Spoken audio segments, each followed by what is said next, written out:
Ladies and gentlemen, this is Doomladen Recordings, taking you on a journey through the weird, the eerie, and the disturbing stories that we can find for your listening enjoyment. Today, it will be our last, for now, H.P. Lovecraft story. Episode 3, The Music of Erich Zann.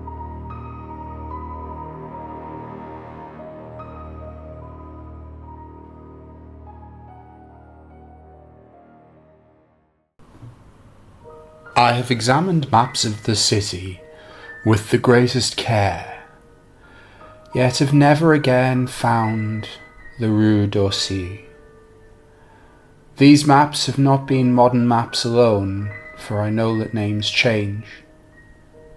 I have, on the contrary, delved deeply into all the antiquities of the place, and have personally explored every region of whatever name which could possibly answer to the street I knew as the Rue d'Orsay. But despite all I've done, it remains a humiliating fact that I cannot find the house, the street, or even the locality where, during the last months of my impoverished life as a student of metaphysics at the university, I heard the music of Erich Zann. That my memory is broken, I do not wonder, for my health, physical and mental, was gravely disturbed throughout the period of my residence in the Rue d'Orsay, and I recall that I took none of my few acquaintances there. But that I cannot find the place again is both singular and perplexing, for it was within half-hour's walk of the university, and was distinguished by peculiarities which could hardly be forgotten by anyone who had been there. I have never met a person who has seen the Rue d'Orsay. The Rue d'Orsay lay across a dark river, bordered by precipitous brick, blear-windowed houses, and spanned by a ponderous bridge of dark stone. It was always shadowy along that river, as if the smoke of neighbouring factories shut out the sun perpetually. The river was also odorous with evil stenches which I have never smelled elsewhere, and which may some day help me to find it, since I should recognise them at once. Beyond the bridge were narrow cobbled streets with rails, and then came the ascent, at first gradual, but incredibly steep, as the Rue d'Orsay was reached. I have never seen another street as narrow and steep as the Rue d'Orsay. It was almost a cliff, closed to all vehicles, consisting in several places of flights of steps, and ending at the top in a lofty ivied wall. Its paving was irregular, sometimes stone slabs, sometimes cobblestones, and sometimes bare earth with struggling greenish-grey vegetation. The houses were tall, peaked-roofed, incredibly old, and crazily leaning backward, forward, and sideways. Occasionally an opposite pair, both leaning forward, almost met across the street like an arch, and certainly they kept most of the light from the ground below. There were a few overhead bridges from house to house across the street. The inhabitants of that street impressed me peculiarly. At first I thought it was because they were all silent and reticent, but later decided it was because they were all very old. I do not know how I came to live on such a street, but I was not myself when I moved there. I had been living in many poor places, always evicted for want of money, until at last I came upon that tottering house in the Rue d'Orsay, kept by the paralytic Blondeau. It was the third house on the top of the street, and by far the tallest of them all. My room was on the 5th story, the only inhabited room there, since the house was almost empty. On the night I arrived I heard strange music from the peaked garret overhead, and the next day asked old Blondeau about it. He told me it was an old German viol player, a strange dumb man who signed his name as Erich Zann, and who played evenings in a cheap theatre orchestra, adding that Zann's desire to play in the night after his return from the theatre was the reason he'd chosen this lofty and isolated garret room, whose single gable window was the only point in the street from which one could look over the terminating wall at the declivity and panorama beyond. Thereafter I heard Zann every night, and although he kept me awake, I was haunted by the weirdness of his music. Knowing little of the art myself, I was certain that none of his harmonies had any relation to music I'd heard before, and concluded he was a composer of highly original genius. The longer I listened, the more I was fascinated, until after a week I resolved to make the old man's acquaintance. One night, as he was returning from his work, I intercepted Zann in the hallway and told him that I'd like to know him and be with him while he played. He was a small, lean, bent person with shabby clothes, blue eyes, a grotesque satyr-like face, and nearly bald head, and at my first words seemed both angered and frightened. My obvious friendliness, however, finally melted him, and he grudgingly motioned to me to follow him up the dark, creaking and rickety attic stairs. His room, one of the only two in the steeply pitched garret, was on the west side, toward the high wall that formed the upper end of the street. Its size was very great, and seemed the greater because of its extraordinary barrenness and neglect. Of furniture there was only a narrow iron bedstead, a dingy washstand, a small table, a large bookcase, an iron music rack, and 3 old-fashioned chairs. Sheets of music were piled in disorder about the floor. The walls were of bare boards and had probably never known plaster, whilst the abundance of dust and cobwebs made the place seem more deserted than inhabited. Evidently Erich Zann's world of beauty lay in some far cosmos of the imagination.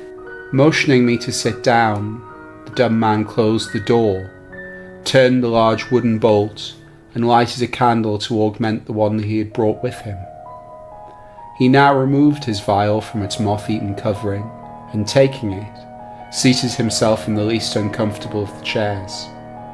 He did not employ the music rack, but offering no choice and playing from memory, it enchanted me for over an hour with strains I had never heard before, strains which must have been of his own devising. To describe their exact nature is impossible for one unversed in music. They were a kind of fugue, with recurrent passages of the most captivating quality, but for me were notable for the absence of any of the weird notes I'd overheard from my room below on other occasions. Those haunting notes I'd remembered, and had often hummed and whistled inaccurately to myself, so when the player at length laid down his bow I asked him if he would ever render some of them. As I began my request, the wrinkled, satyr-like face lost the bored placidity it had possessed during the playing, and seemed to show the same curious mixture of anger and fright which I'd noticed when I first accosted the old man. For a moment I was inclined to use persuasion, regarding rather lightly the whims of senility, and even tried to awaken my host's weirder mood by whistling a few of the strains to which I'd listened the night before. But I did not pursue this course for more than a moment, for when the dumb musician recognised the whistled air, his face grew suddenly distorted, with an expression wholly beyond analysis, and his long, cold, bony right hand reached out to stop my mouth and silence the crude imitation. As he did this, he further demonstrated his eccentricity by casting a startled glance toward the lone curtained window, as if fearful of some intruder, a glance doubly absurd since the garret stood high and inaccessible above all the adjacent roofs, this window being the only point on the steep street, as the concierge had told me, from which one could see over the wall a summit. The old man's glance brought Blando's remark to my mind, and with a certain capriciousness I felt a wish to look out over the wide and dizzying panorama of moonlit roofs and city lights beyond the hilltop, which all of the dwellers in the Rue d'Orsay only this crabbed musician could see.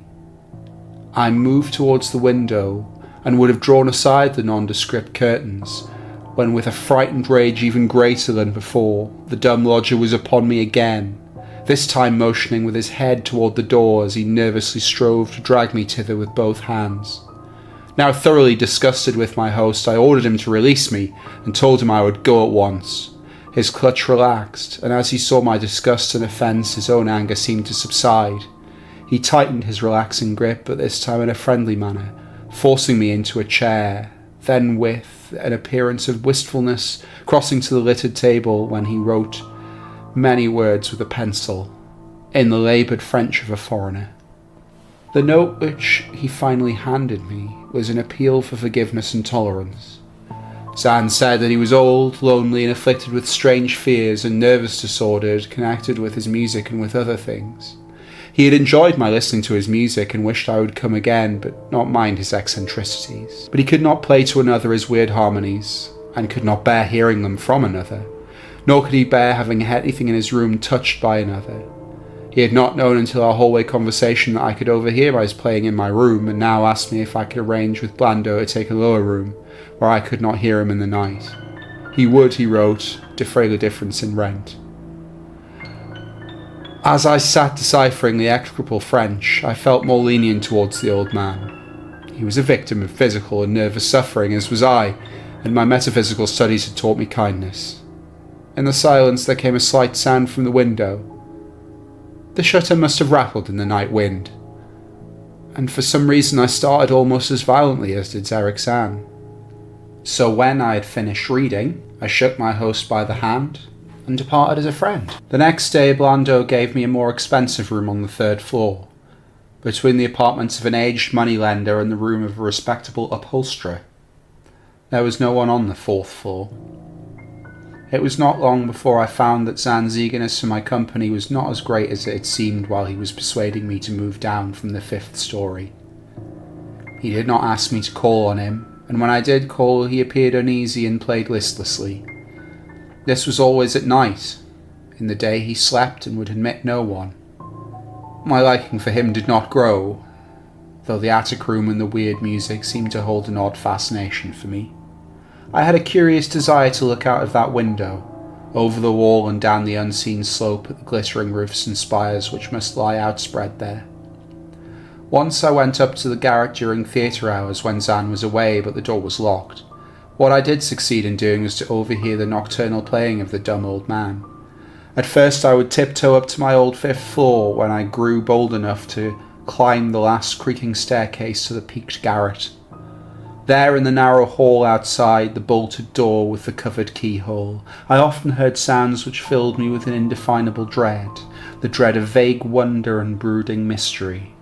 It wasn't that the sounds were hideous, for they were not, but they held vibrations suggesting nothing on this globe of earth, and that at certain intervals they assumed a symphonic quality, which I could hardly conceive as produced by one player. Certainly Erich Zann was a genius of wild power. As the weeks passed, the playing grew wilder, whilst the old musician acquired an increasing haggardness and furtiveness pitiful to behold. He now refused to admit me at any time, and shunned me whenever we met on the stairs. Then one night as I listened at the door, I heard the shrieking viol swell into a chaotic babel of sound, a pandemonium which would have led me to doubt my own shaking sanity had there not come from behind that barred portal a piteous proof that the horror was real, the awful inarticulate cry which only a mute can utter, and which rises only in moments of the most terrible fear or anguish. I knocked repeatedly at the door but received no response. Afterward I waited in the black hallway, shivering with cold and fear, till I heard the poor musician's feeble effort to raise from the floor by the aid of a chair. Believing him just conscious after a fainting fit, I renewed my rapping, at the same time calling out my name reassuringly. I heard Zann stumble to the window and close both shutter and sash, then stumble to the door, which he falteringly unfastened to admit me. This time his delight at having me present was real, for his distorted face gleamed with relief whilst he clutched at my coat as a child clutches at its mother's skirts. Shaking pathetically, the old man forced me into a chair whilst he sank into another, beside which his viol and bow lay carelessly on the floor. He sat for some time inactive, nodding oddly, but having a paradoxical suggestion of unease and frightened listening. Subsequently, he seemed to be satisfied, and crossing to a chair by the table, wrote a brief note, handed it to me, and returned to the table, which he began to write, rapidly and incessantly. The note implored me in the name of mercy, and for the sake of my own curiosity, to wait where I was while he prepared a full account in German of all the marvels and terrors which beset him. I waited, and the dumb man's pencil flew. It was perhaps an hour later, while I still waited, and while the old musician's feverishly written sheets still continued to pile up, that I saw Zann start, as from the hint of a terrible shock. Unmistakably he was looking at the curtained window and listening shudderingly. Then I half fancied I heard a sound myself, though it was not a horrible sound, but rather an exquisitely low and infinitely distant musical note, suggesting a player in one of the neighbouring houses, or in some abode beyond the lofty wall over which I'd never been able to look. Upon Zann the effect was terrible, for dropping his pencil suddenly he rose, seized his viol, and commenced to rend the night with the wildest playing I'd ever heard from his bow, save when listening at the barred door. It would be useless to describe the playing of Erich Zann on that dreadful night. It was more horrible than anything I'd ever overheard, because I could see now the expression of his face, and could realise that this time the motive was stark fear. He was trying to make a noise to ward something off, or drown something out. What, I couldn't imagine, awesome though I felt it must be. The playing grew fantastic, Danish and hysterical, yet kept to the last the qualities of supreme genius which I knew this strange old man possessed. I recognised the air. It was a wild Hungarian dance popular in the theatres, and I reflected for a moment that this was the first time that I'd heard Zann play the work of another composer. Louder and louder, wilder and wilder mounted the shrieking and whining of that desperate viol. The player was dripping with an uncanny perspiration and twisted like a monkey, always looking frantically at the curtained window. In his frenzied strains I could almost see shadowy satyrs and bacchanals, dancing and whirring insanely through seething abysses of clouds and smoke and lightning, and then I thought I heard a shriller, steadier note that was not from the viol. A calm, deliberate, purposeful mocking note from far away in the west. At this juncture, the shutter began to rattle in a howling night wind which had sprung up outside, as if in answer to the mad playing within. Zann's screaming viol now outdid itself, emitting sounds I never thought a viol could emit. The shutter rattled more loudly, unfastened, and commenced slamming against the window. Then the glass broke, shiveringly under the persistent impact, and the chill wind rushed in, making the candles sputter and rustling the sheets of paper on the table where Zann had begun to write out his terrible secret. I looked at Zann and saw that he was past conscious observation. His blue eyes were bulging, glassy and sightless, and the frantic playing had become a blind, mechanical, unrecognisable orgy that no pen could even suggest. A sudden gust, stronger than the others, caught up the manuscript and bore it towards the window. I followed the flying sheets in desperation, but they were gone before I reached the demolished panes. Then I remembered my old wish to gaze from this window, the only window in the Rue d'Orsay, from which one might see the slope beyond the wall, and the city outspread beneath. It was very dark, but the city's lights always burned, and I expected to see them there amidst the rain and wind. Yet when I looked from that highest of all gable windows, looked while the candles sputtered and the insane viol howled with the night wind, I saw no city spread below, and no friendly lights gleamed from remembered streets, but only the blackness of space illimitable, unimagined space alive with motion and music, and having no semblance of anything on earth. And as I stood there, looking in terror, the wind blew out both the candles in that ancient peak garret, leaving me in savage and impenetrable darkness, with chaos and pandemonium before me, and the demon madness of that night baying viol behind me. I staggered back in the dark, without the means of striking a light, crashing against the table, overturning a chair, and finally groping my way to the place where the blackness screamed with shocking music. To save myself and Erich Zann, I could at least try, whatever the powers opposed to me. Once I thought some chill thing brushed me and I screamed, but my scream could not be heard above that hideous vial.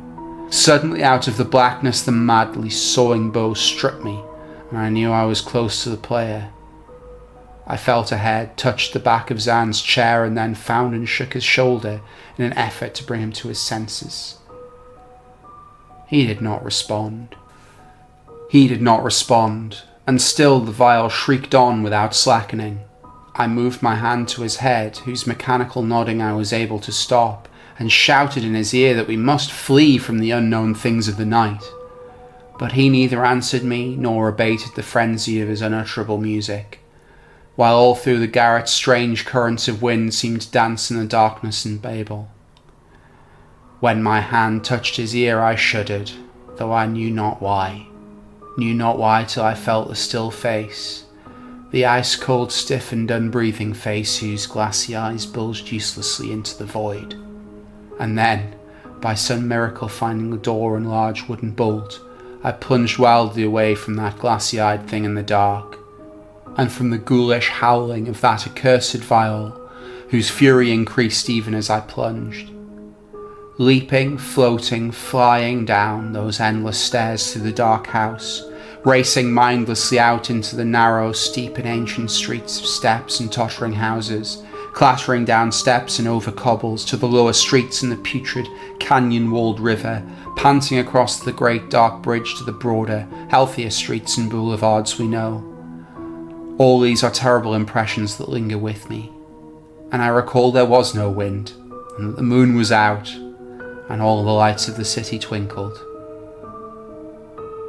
Despite my most careful searches and investigations, I have never since been able to find the Rue d'Orsay. But I'm not wholly sorry, either for this, or for the loss in undreamable abysses of the closely written sheets which alone could have explained the music of Erich Zann.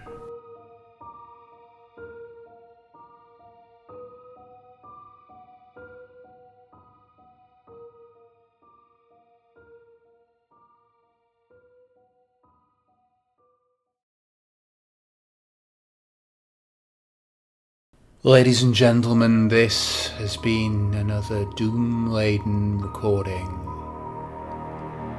I hope you enjoyed it, and do sleep well.